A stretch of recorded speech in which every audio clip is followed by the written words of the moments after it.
Viewers, इसी topic को English में देखने के लिए देखिए दृष्टि IAS इंग्लिश यूट्यूब चैनल। दृष्टि IAS के टू द पॉइंट प्रोग्राम में आपका स्वागत है। आज के एपिसोड में हम बात करेंगे निजी सदस्य विधेयक की, लेकिन सबसे पहले जान लेते हैं कि आखिर चर्चा में क्यों है।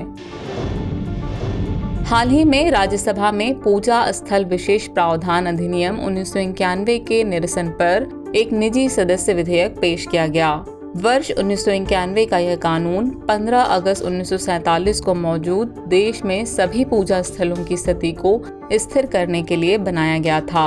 हालांकि एक अपवाद के तहत बाबरी मस्जिद राम जन्मभूमि विवाद को इस दायरे से बाहर रखा गया था।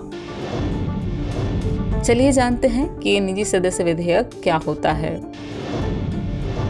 कोई भी संसद सदस्य या सांसद जो मंत्री न हो के द्वारा पेश किए गए विधेयक को एक निजी सदस्य का विधेयक माना जाता है।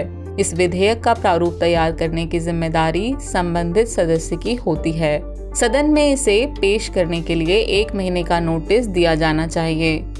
गैर सरकारी सदस्य के विधेयकों को केवल शुक्रवार को ही पेश किया जा सकता है और उन पर चर्चा की जा सकती है, जबकि सरकारी विधेयकों या सार्वजनिक विधेयकों को किसी भी दिन पेश करके उन पर चर्चा करवाई जा सकती है। संसदीय समिति गैर सरकारी सदस्यों के विधेयकों और प्रस्तावों को देखती है और उनकी तात्कालिकता के आधार पर उनका वर्गीकरण करती है। सदन द्वारा इसकी अस्वीकृति का सरकार के पक्ष में संसदीय विश्वास या उसके इस्तीफे पर कोई प्रभाव नहीं पड़ता है। आपको बता दें कि संसद के दोनों सदनों से अनुमोदित होने और राष्ट्रपति के हस्ताक्षर के बाद ही कोई विधेयक कानून बनता है। चलिए अब पिछले कुछ निजी बिलों के बारे में भी जान लेते हैं। पिछली बार दोनों सदस्यों द्वारा एक निजी सदस्य का विधेयक वर्ष 1970 में पारित किया गया था। यह सर्वोच्च न्यायालय आपराधिक अपीलीय क्षेत्राधिकार का विस्तार विधेयक 1968 था। 14 प्राइवेट मेंबर बिल, जिनमें से 5 राज्यसभा में पेश किए गए थे, अब तक कानून बन चुके हैं।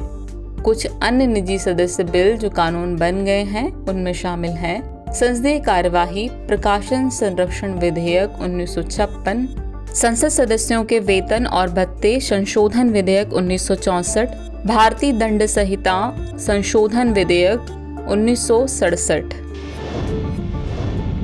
चलिए अब समझते हैं कि प्राइवेट मेंबर बिल का क्या महत्व होता है।